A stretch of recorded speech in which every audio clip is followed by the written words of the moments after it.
Hello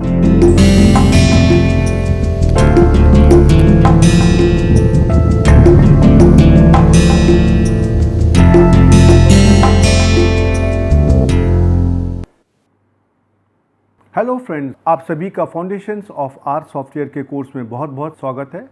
आपको याद होगा कि पिछले लेक्चर में हम लोगों ने लूप के बारे में कुछ बातें करी थी और हमने ख़ास तौर पर फॉर लूप को समझने की कोशिश करी थी।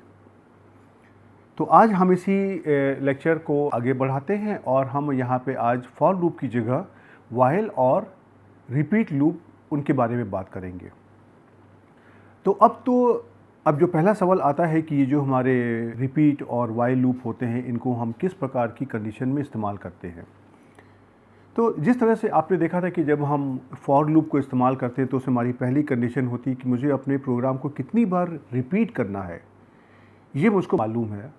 लेकिन अगर ऐसा नहीं मुझे मालूम है या मेरे पास कोई ऐसी कंडीशन है कि कुछ ऐसा हो कि जब तक कि ये हमारा कार्य कंप्लीट ना हो जाए तब तक इस प्रोग्राम को रिपीट करते रहो, तो मुझको ये नहीं पता है कि ऐसे केसेस में हम उसको कितनी बार रिपीट करना चाहेंगे।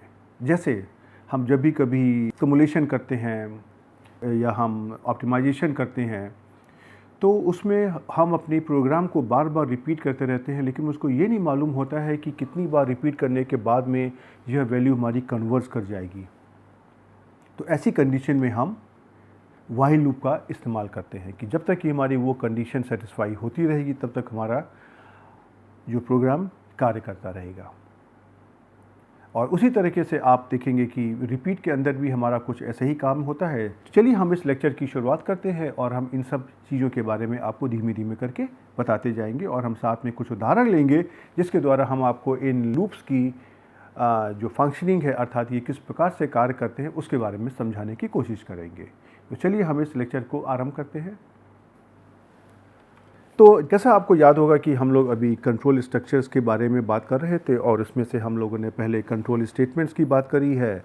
हमारे पास भिन्न भिन्न तरीके के कंडीशनल एग्जीक्यूशन थे, इफ़ एल्स इत्यादि हमारे जो कमांड्स थे उनके बारे में बात करी थी। फिर हमने अपने फंक्शंस के बारे में बात करी थी जो हमारे प्रोग्राम को कंट्रोल करते हैं, जैसे स्विच और विच। और उसके बाद हम आज लूप्स की बात कर रहे हैं। तो लूप्स में आपने देखा था कि हमारे पास तीन तरह के लूप्स होते हैं। एक होता है फॉर लूप, व्हाइल लूप और रिपीट लूप। तो फॉर लूप के बारे में हम पिछले लेक्चर में बात कर चुके हैं और आज हम आपको व्हाइल और रिपीट लूप के बारे में बताएंगे। तो जस्ट आपका एक जल्दी से रिवीजन करने के लिए, जो हमारा फॉर लूप होता है इसको हम कहाँ पे कार्य करते हैं, इसका हम इस्तेमाल वहाँ पे करते हैं जब हमको पहले से ये नहीं पता होता है कि हमको अपने प्रोग्राम या अपने कमांड्स को कितनी बार रिपीट करना है, राइट। और इसका हमारा जो कमांड होता है कुछ हम ऐसे लिखते हैं, फॉर नेम वेक्टर। यहाँ पे हमारा जो भी कंट्रोलिंग वेरिएबल होता है उसको हम देते हैं और इस कंट्रोलिंग वेरिएबल के द्वारा हम जो इस वेक्टर के अंदर जो वैल्यूज़ होती हैं इनको हम कंट्रोल करने की कोशिश करते हैं और साथ में लिखते हैं यहाँ पे इन। और उसके बाद में कर्ली ब्रैकेट में हमको जिस अपने कमांड को एग्जीक्यूट करना होता है उसको हम लिख देते हैं। ओके, अब हम यहाँ पे व्हाइल लूप की बात करते हैं। अब व्हाइल लूप का इस्तेमाल हम उन जगह पर करते हैं जहाँ पर हमको यह पहले से ना पता हो कि मुझे अपने प्रोग्राम या अपने कमांड को कितनी बार रिपीट करना है। कैसा, उदाहरण के लिए हम स्टैटिस्टिक्स में हम जब मैक्सिमम लाइक्लीहुड एस्टिमेशन की बात करते हैं तो हम अपने लाइक्लीहुड फंक्शन को वहाँ पर इटरेटिव एल्गोरिथम के द्वारा हल करने की कोशिश करते हैं। तो मुझे ये नहीं मालूम है कि हमारा जो सॉल्यूशन है कितनी बार प्रोग्राम को रिपीट करने के बाद या कितनी बार प्रोग्राम को इटरेट करने के बाद में मिलेगा, लेकिन हम ये ज़रूर दे सकते हैं कि इस प्रोग्राम को उतनी बार रिपीट करो जब तक कि हमारा इसमें कोई कन्वर्जेंस ना आ जाए। कन्वर्जेंस जैसे कि हमारे जो पहले वाले वैल्यू और जो अभी जो प्रोग्राम की वैल्यू आई है उसमें सपोज़ कि 0.1 का अंतर से ज़्यादा ना हो। तो ऐसी कंडीशन में हम यहाँ पे व्हाइल लूप का इस्तेमाल करते हैं। व्हाइल का जैसा मतलब आपने हिंदी में देखा है, जब तक। कब तक? जब तक कि कार्य या जब तक कि हमारी कंडीशन सही है तब तक ये कार्य रिपीट करते रहो। तो इस व्हाइल लूप का देखिए जो फ्लो चार्ट कुछ इस प्रकार से होता है। कि हम अपने उस प्रोग्राम को स्टार्ट करते हैं, जो भी हमारे कमांड्स होते हैं, और उसके बाद में कोई एक यहाँ पे कंडीशन दी जाती है और यह देखा जाता है कि ये कंडीशन हमारी सही है कि गलत है। तो जैसे ही हमारी कंडीशन अगर ये सही पाई जाती है तो हमारे जो भी हमने अपने कमांड्स दिए हुए, इंस्ट्रक्शंस दिए हुए हैं, उनको एग्जीक्यूट कर दिया जाता है और ये लौट करके फिर से हमारी जो इनिशियल वैल्यू है वहाँ पर आ जाएगा और फिर ये आगे आएगा और ये इस कंडीशन को देखेगा कि क्या ये कंडीशन सही है, और अगर ये कंडीशन सही होती है तो फिर से ये आगे आएगा और ये इन कमांड्स को फिर से एग्जीक्यूट करेगा और फिर से करके इनिशियल वैल्यू पर आ जाएगा। और ये प्रोसेस आपकी बार बार चलती रहेगी जब तक ये कंडीशन आपकी सही रहती है, ट्रू रहती है। और जैसी कंडीशन आपकी फॉल्स होती है, कंडीशन आपकी सेटिस्फाई नहीं होती है, देन उसके बाद में प्रोग्राम यहाँ से आगे आ जाएगा और जो भी उस प्रोग्राम के व्हाइल लूप के बाहर जो भी कुछ लिखा हुआ है उसको एग्जीक्यूट करेगा, और या अगर प्रोग्राम को वहाँ पे समाप्त करना है तो प्रोग्राम को समाप्त भी कर देगा। इस प्रकार से हमारा ये व्हाइल लूप कार्य करता है। तो चलिए इसी व्हाइल लूप को हम ज़रा सा पहले देखते हैं कि आर कमांड में किस प्रकार से लिखा जाता है।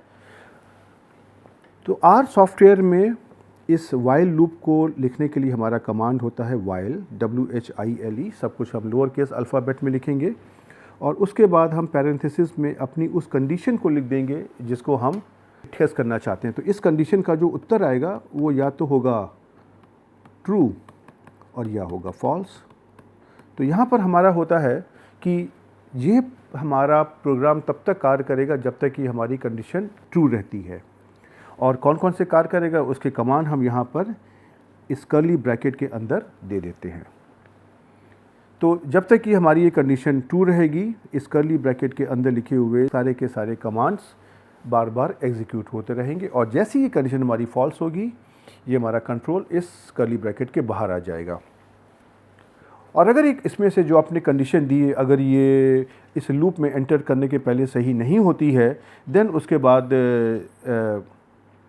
जो उस लूप के अंदर जो भी कमांड लिखे हैं वो कोई भी एग्जीक्यूट नहीं होंगे, राइट। अर्थात कि जब हमारी कंडीशन फॉल्स होगी तो हमारा कंट्रोल है इस कर्ली ब्रैकेट के से बाहर आ जाएगा और उसके आगे कोई भी अगर कमांड लिखा हुआ है तो वही खाली एग्जीक्यूट होगा, लेकिन कर्ली ब्रैकेट के अंदर लिखे हुए कोई भी हमारे कमांड एग्जीक्यूट नहीं होंगे।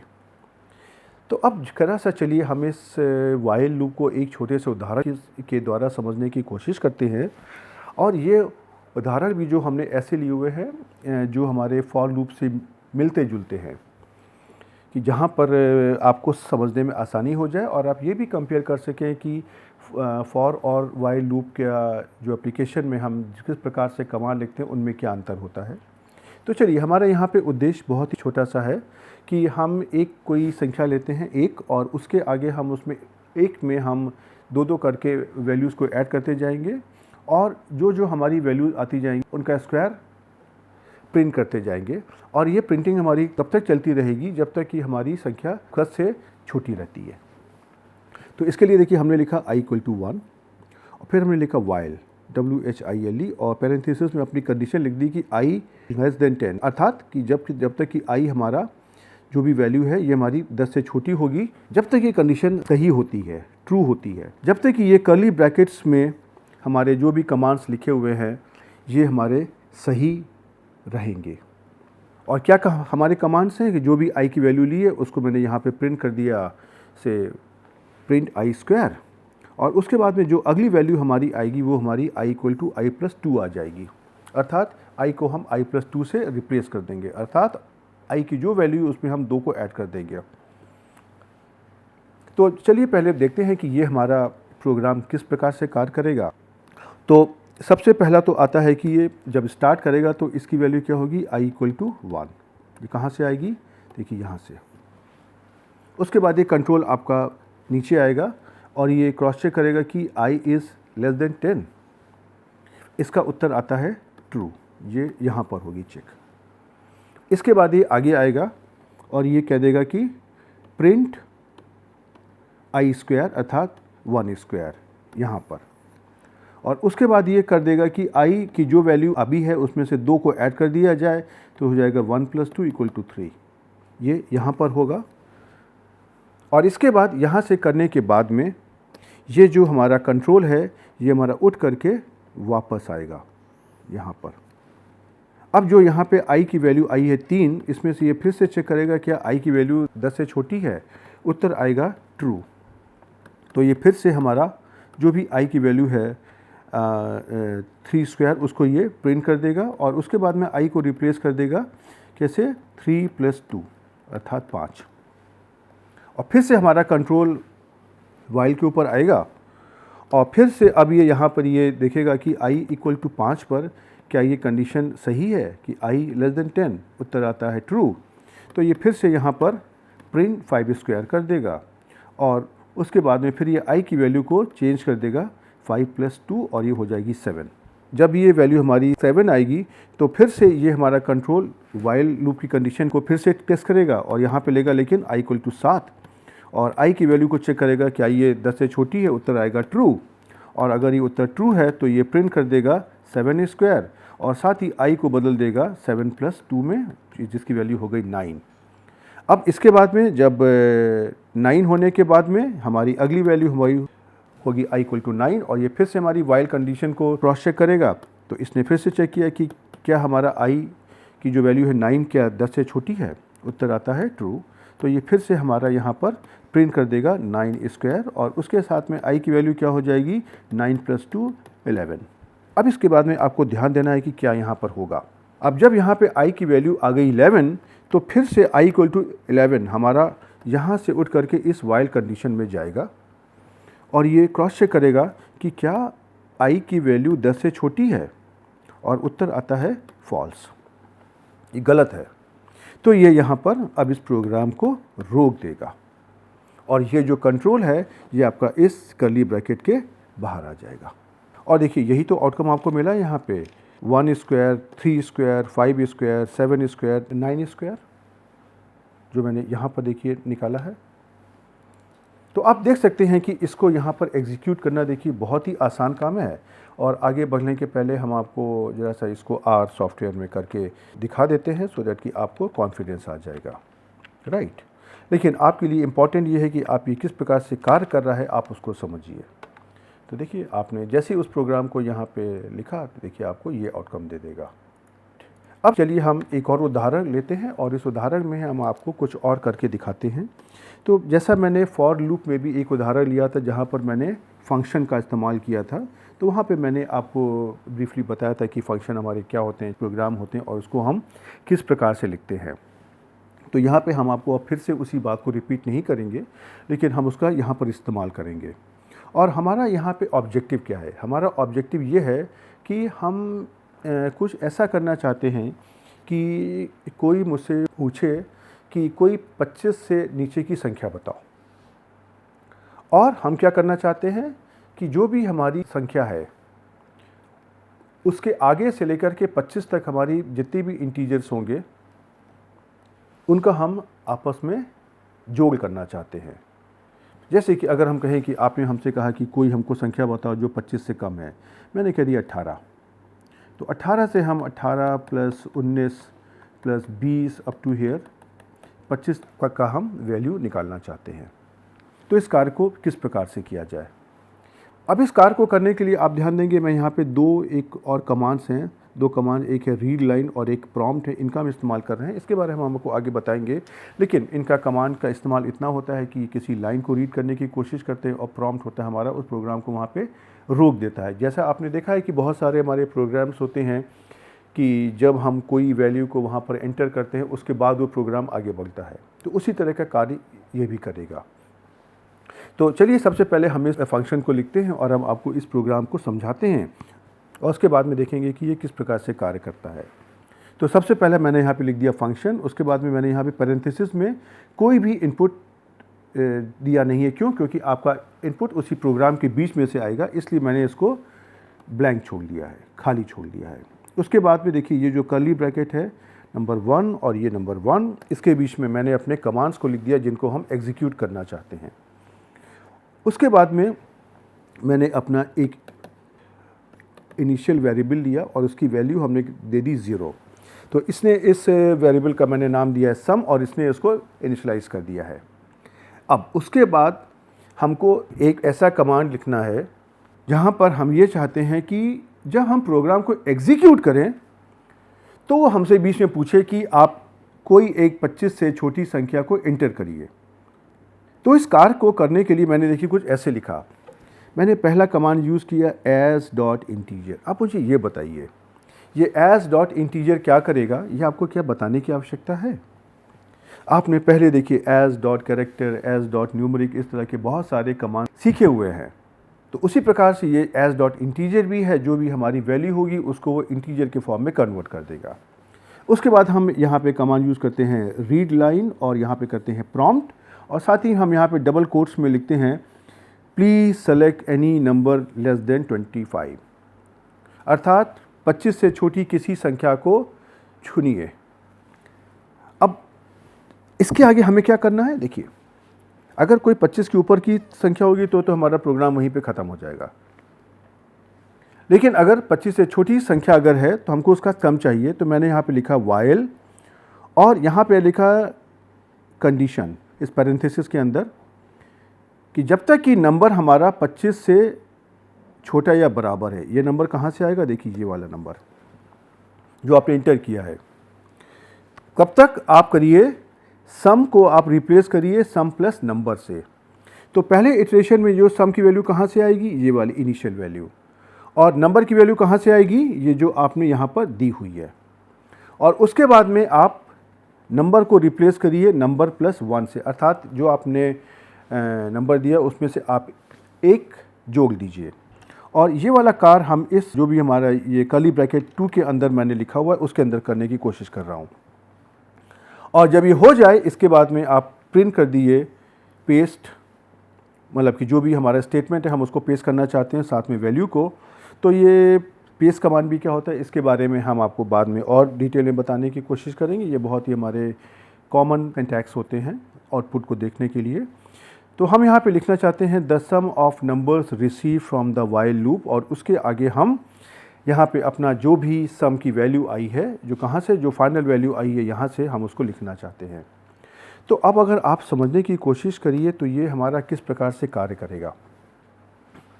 सबसे पहले इसने ले लिया सम की वैल्यू ले ली 0, और इसने आपसे पूछा कि हमें कोई नंबर आप इंटर करिए जो 25 से छोटा हो।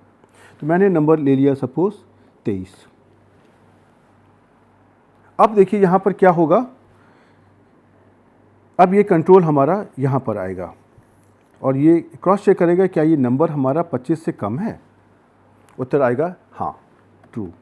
तो ये क्या कर देगा, ये दो जो स्टेटमेंट लिखे हैं ये इनको एग्जीक्यूट कर देगा कि सम इज इक्वल टू, सम की वैल्यू आ जाएगी 0 और नंबर की वैल्यू कितनी आ गई 23। और उसके बाद में नंबर को क्या करेगा, नंबर को रिप्लेस कर देगा नंबर प्लस 1 इक्वल टू 24। अब इसके बाद में क्या करेगा, ये जो नंबर 24 है ये हमारा इनिशियल वैल्यू हो जाएगी और फिर से ये हमारा इसी कंडीशन को चेक करेगा कि क्या ये नंबर हमारा 25 से कम है। उत्तर आता है हाँ। तो फिर से ये हमारा इसी जो कमांड को कि सम इज इक्वल टू, जो हमारा सम पहले आया था 23 और उसी में नंबर को ऐड कर देगा 23 प्लस 24, और नंबर को ये ऐड कर देगा, नंबर को बदल देगा फिर से कि जो हमारा पहले का नंबर था 24 प्लस 1 इक्वल टू 25, और ये हमारा 25 तक जाएगा। और 25 के बाद में इसको पता चलेगा कि 25 के बाद में जो भी संख्या आएगी वो हमारी 26 होगी और ये वहाँ पे उसको रोक देगा। और इसी तरीके से अगर हम यहाँ पे देंगे, अगर एंट्री करते हैं सपोज एक नंबर करते हैं 3, तो ये उसी प्रकार से 3, 4, 5, 6 करता हुआ ये 25 तक आता जाएगा। तो चलिए हम आपको इसी फंक्शन को ज़रा सा आर सॉफ्टवेयर में आपको करके दिखाते हैं। उसके पहले हम आपको दिखा दें कि ये इसको किस प्रकार से एग्जीक्यूट करना है। तो देखिए सबसे पहले आप लिखेंगे यहाँ पे सम फंक्शन, जो भी फंक्शन का नाम दिया हुआ है, और पैरेंथेसिस लिखेंगे, इसमें कुछ भी नहीं लिखना है आपको। और उसके बाद ये आपसे पूछेगा कि please select any number less than 25। अब यहाँ पे दे देंगे नंबर आपने दे दिया 22। तो अब ये देखिए इसका आपको आउटपुट दे देगा the sum of numbers received from the while loop is 94। ये 94 कहाँ से आया, आप अगर 22 प्लस 23 प्लस 24 प्लस 25 को आप अगर सम करेंगे तो इसकी वैल्यू 94 आ जाएगी। और देखिए यही इसका स्क्रीनशॉट भी है। तो चलिए आगे बढ़ने के पहले हम आपको ज़रा सा इस आउटकम को आपको आर सॉफ्टवेयर में करके दिखाते हैं। तो देखिए यहाँ पर हमने अपने इस प्रोग्राम को कॉपी कर लिया, जिससे मेरा टाइम बच जाएगा। और आप अगर देखेंगे तो ये देखिए आपका ये प्रोग्राम क्या आ गया, सम फंक्शन ऐसे करके, राइट। अब अगर इसी प्रोग्राम को अगर आप मान लीजिए कि आप अगर इस्तेमाल करना चाहते हैं तो आप इसको किस तरीके से करेंगे, आप इसी फंक्शन को लिखिए सम फंक्शन और इसके आगे आप यहाँ पे पैरेंथेसिस लिख दीजिए। तो देखिए क्या आ जाएगा, जैसे ही आप एंटर करेंगे ये आपसे पूछेगा please select any number less than 25। आपने यहाँ कर दिया 22, तो इसने आपको देखिए नंबर क्या दे दिया यहाँ पे 94। और उसी प्रकार से अगर हम यहाँ पर मान लीजिए इसी फंक्शन को अगर हम फिर से रिपीट करते हैं और यहाँ पे हम नंबर दे देते हैं सपोज़ 3, तो आप देखेंगे कि इसने आपको एक ये नंबर दे दिया जिसकी वैल्यू देखिए ऐसे है। हम अपने स्क्रीन को छोटा कर देते हैं, आपको दिखाई पड़ेगा, देखिए ऐसे 322, राइट। तो इस आपने देखा कि इस प्रोग्राम को रिपीट करना और एग्जीक्यूट करना बहुत कठिन काम नहीं है। और हम चलिए अपने स्क्रीन का फ़ॉन्ट साइज़ बढ़ा देते हैं जिससे कि आपको आगे वाले उदाहरण में कोई दिक्कत ना आए देखने में। और हम अब इसके बाद हम अपना जो अगला लूप है रिपीट, उसके बारे में बात करते हैं। तो जिस प्रकार से आपने देखा कि वाइल लूप के अंदर आपको यह तो नहीं पता है कि कब तक आपको लूप को एग्जीक्यूट करना है या कितनी बार आपको लूप को इस्तेमाल करना है, कितनी बार आपको अपने फंक्शन प्रोग्राम को रिपीट करना है, उसी से उल्टा हमारे यहाँ पे रिपीट लूप में होता है। और यहाँ पर हम इस प्रोग्राम को या कमांड्स को कितनी बार रिपीट करना है, यह जो हमारा प्रोग्रामर होता है, यह उसकी इच्छा होती है और यह उसके लिए ज़िम्मेदार होता है कि वह वहाँ पे अपने जिस प्रकार के कमांड देगा कि उसको कितनी बार उस प्रोग्राम को रिपीट करना है, वो उतनी बार रिपीट होगा। और उसके बाद में यहाँ पे ब्रेक फंक्शन का हम ब्रेक कमांड का यूज़ करेंगे और उसके बाद में ये हमारा प्रोग्राम ब्रेक से बाहर आ जाएगा। ब्रेक के बारे में आपको याद है कि हम लोगों ने पिछले लेक्चर में ब्रेक और नेक्स्ट की बात करी थी। तो चलिए पहले हम यहाँ पे एक उदाहरण लेकर के आपको समझाते हैं, लेकिन उसके पहले आप ये समझ लें कि रिपीट कमांड को किस प्रकार से आर सॉफ्टवेयर में दिया जाएगा, जो बहुत ही आसान है। आप सिंपली यहाँ पर लिखिए रिपीट, REPEAT, और उसके बाद में कर्ली ब्रैकेट में जिन जिन कमांड्स को लिखा जाना है आप उनको यहाँ पे लिख दीजिए। आपको उदाहरण के थ्रू हम अगर समझाएंगे तो बहुत आसानी से समझ में आ जाएगा। तो देखिए यहाँ पर हमने वही उदाहरण लिया है जो हमने पहले लिया था कि यहाँ पर हम एक नंबर लेंगे और उस नंबर को हम प्रिंट करने की कोशिश करेंगे और हर बार अगले नंबर में हम 2 ऐड कर देंगे सो दैट कि हमारा नंबर 2 से ज़्यादा हो जाएगा। और ये प्रोसेस हमारी तब तक चलती रहेगी जब तक कि हमारा नंबर 10 से ज़्यादा ना हो जाए। तो अब हम देखिए, तो मैंने यहाँ पे लिखा i = 1 और इसके बाद में मैंने लिखा रिपीट और उसके बाद में इस कर्ली ब्रैकेट के अंदर जो हमने लिया है नंबर 1, यहाँ पर मैंने अपना इसके बीच में कमांड लिख दी है। मैंने क्या कमांड लिखी है, प्रिंट i² और उसके बाद में मैंने कर दिया i = i+2, अर्थात i की वैल्यू को i+2 से रिप्लेस कर दो। और फिर हमने अपनी कंडीशन दे दी कि if i is greater than 10 then break, अर्थात जैसी i की वैल्यू हमारी 10 से बड़ी होती है तब इस प्रोग्राम को यहाँ पे रोक दो। तो देखिए ये हमारा प्रोग्राम किस प्रकार से कार्य करेगा। सबसे पहले ही हमारी i की वैल्यू लेगा 1 और इसमें से ये प्रिंट करेगा 1²। इसके बाद में ये i की वैल्यू को चेंज कर देगा, जैसे 1 + 2 ये हो गया 3। और उसके बाद ये क्रॉस चेक करेगा कि क्या i की वैल्यू हमारी 10 से ज़्यादा हुई। इसके बाद ये चेक करेगा कि क्या i की वैल्यू 10 से ज़्यादा है और अगर ये उत्तर आता है ट्रू तो ये रोक देगा, लेकिन ये उत्तर आता है फॉल्स क्योंकि आपकी i की वैल्यू है 3।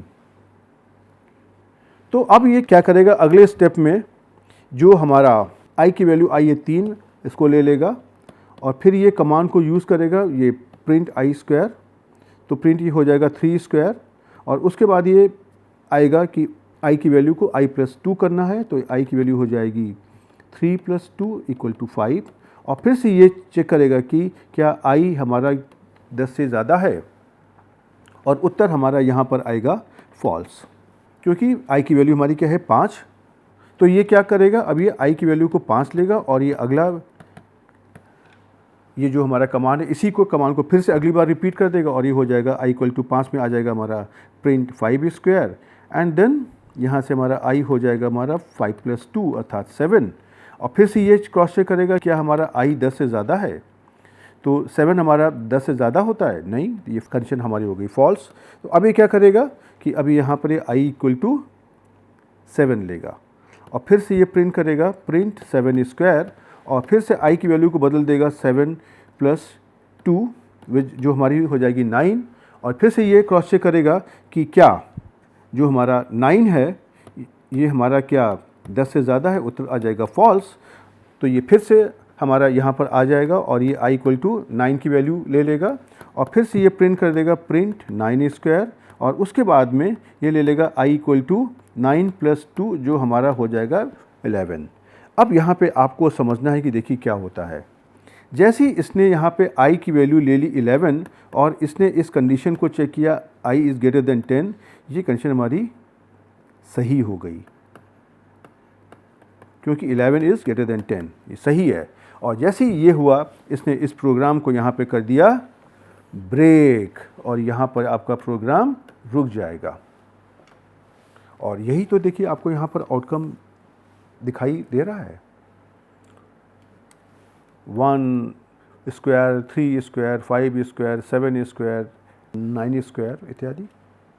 तो आपने देखा कि इसको एग्जीक्यूट करना बहुत ही आसान काम है। और चलिए हम आपको साथ में इसी में एक चीज़ और भी दिखा देते हैं कि जिस प्रकार से आपने यहाँ पे ब्रेक कमांड का यूज़ किया उसी तरीके से आप इसमें NEXT नेक्स्ट कमांड का भी इस्तेमाल कर सकते हैं। नेक्स्ट का मतलब आपको पता है क्या होता है, इसके बारे में हम पिछले लेक्चर में बात कर चुके हैं। तो देखिए यही वाला हम प्रोग्राम यहाँ पे लेते हैं और यहाँ पे लेकर हम अपनी कंडीशन को बदलते हैं। हम i की वैल्यू लेते हैं 1 और उसके बाद हम प्रोग्राम को रिपीट करते हैं और जो प्रोग्राम को रिपीट करना है वो हमने देखिए कर्ली ब्रैकेट नंबर 1 के अंदर यहाँ पर दे दिया है। अब हमारी कंडीशन क्या है, हम करेंगे i equal to i plus 1 और अगर हमारी i की वैल्यू 10 से छोटी आती है देन हम बोल देंगे नेक्स्ट कि अगली वैल्यू को लाओ। और उसके बाद में हमारी जब भी हमारी अगली वैल्यू 10 से बड़ी आएगी तब हमारा ये प्रिंट i स्क्वायर हो जाएगा। और उसके बाद में जैसी हमारी i की वैल्यू 13 या 13 से बड़ी होगी ये हमारा प्रोग्राम यहाँ पर रुक जाएगा। तो अब ज़रा सा इसको समझने की कोशिश करिए कि ये किस प्रकार से कार्य करेगा।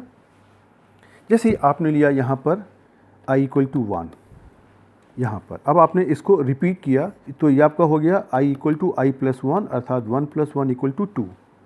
अब उसके बाद में ये इसको क्रॉस चेक करेगा कि क्या i की वैल्यू 10 से छोटी है, i की वैल्यू क्या 10 से छोटी है, उत्तर आ जाएगा क्या 2 की वैल्यू 10 से छोटी है, उत्तर आ जाएगा ट्रू। जब ट्रू आ जाएगा तो ये बोलेगा अब क्या करना है नेक्स्ट।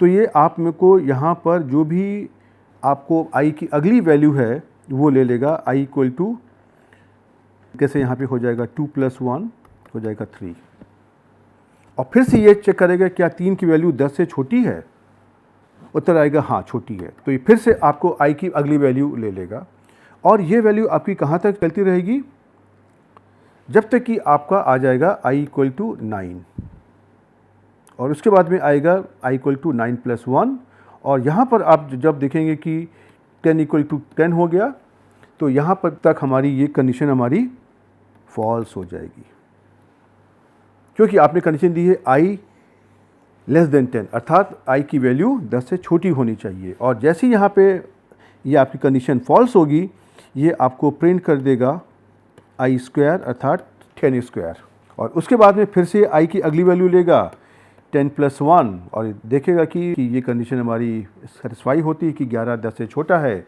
ये फिर से प्रिंट कर देगा 11 स्क्वायर और उसी तरीके से ये आपको आगे बढ़ता जाएगा और ये प्रिंट 12 स्क्वायर और प्रिंट 13 स्क्वायर को करेगा। और उसके बाद में जैसी हमारी कंडीशन यहाँ पर आती है कि if i is greater than और इक्वल टू 13 अर्थात i की वैल्यू हमारी हो जाएगी यहाँ पर 14, ये ब्रेक कर देगा और ये प्रोग्राम को यहाँ पे रोक देगा। तो देखिए ये आपका इसी प्रकार का आउटकम आ जाएगा और देखिए ये इसका स्क्रीनशॉट है। तो आपने देखा कि इस प्रोग्राम को एग्जीक्यूट करना देखिए बहुत ही आसान काम है और हम ज़रा सा आपको इसको हम अपने R सॉफ्टवेयर में करके भी दिखाते हैं जिससे कि आपको कॉन्फिडेंस आ जाएगा। तो समय बचाने के लिए मैं इस प्रोग्राम को यहाँ पे कॉपी करता हूँ और इसको अपने R सॉफ्टवेयर में पेस्ट करता हूँ और जैसे देखिए मैं एंटर करता हूँ आपको इस प्रकार का उत्तर यहाँ पर मिल जाएगा। ओके, तो अब हम यहाँ पर अपने इस लेक्चर में रुकते हैं और आपने देखा कि हमने यहाँ पर जो हमारे फॉर लूप, वाइल लूप और रिपीट लूप की बात करी है। अब किन कंडीशंस में आपको कौन सा लूप इस्तेमाल करना है, इसका फैसला आपको करना है। मैंने आपको इनके जो उपयोग होते हैं उसको मैंने उदाहरण के द्वारा और किन कंडीशन में हम उनको इस्तेमाल करते हैं उसके बारे में बताया है। तो अब ये आपका नंबर है कि आप कुछ उदाहरण लीजिए और आप जिस भी एरिया में काम करते हो, आपका जो भी सब्जेक्ट हो, आप वहाँ पे देखिए कि इस तरह के जो भी कार्य कहाँ कहाँ पे होते हैं और उन कार्यों के लिए आपको एक जो उपयुक्त लूप है उसका पहले चॉइस करिए और उसके बाद आप उसको आर सॉफ्टवेयर में एग्जीक्यूट करने की कोशिश करिए। और उसके लिए आप छोटे छोटे आप प्रोग्राम लिख सकते हैं, फंक्शन लिख सकते हैं, या आप जो भी एक आसान से कमांड होते हैं आप उनका इस्तेमाल कर सकते हो। और फंक्शन के बारे में हम अगले ही लेक्चर में बात करेंगे, तो आपको बहुत ज़्यादा इंतज़ार नहीं करना पड़ेगा कि जो मैंने फंक्शन का इस्तेमाल इस लेक्चर में किया है उसको करने में आपको कोई बहुत समस्या आने वाली है, तो आपको कोई कठिनाई नहीं होगी। और जब तक कि आप इस लूप का जो कॉन्सेप्ट है समझेंगे, इसके फंक्शन हमारे किस प्रकार से कार्य करते हैं उसको समझेंगे, तब तक हम फंक्शन को भी कवर कर चुके होंगे। तो चलिए हम आपको अगले लेक्चर में फंक्शन के बारे में बताएंगे। तब तक आप प्रैक्टिस करिए और हम आपको अगले लेक्चर में फिर से मिलेंगे। तब तक के लिए गुड बाय।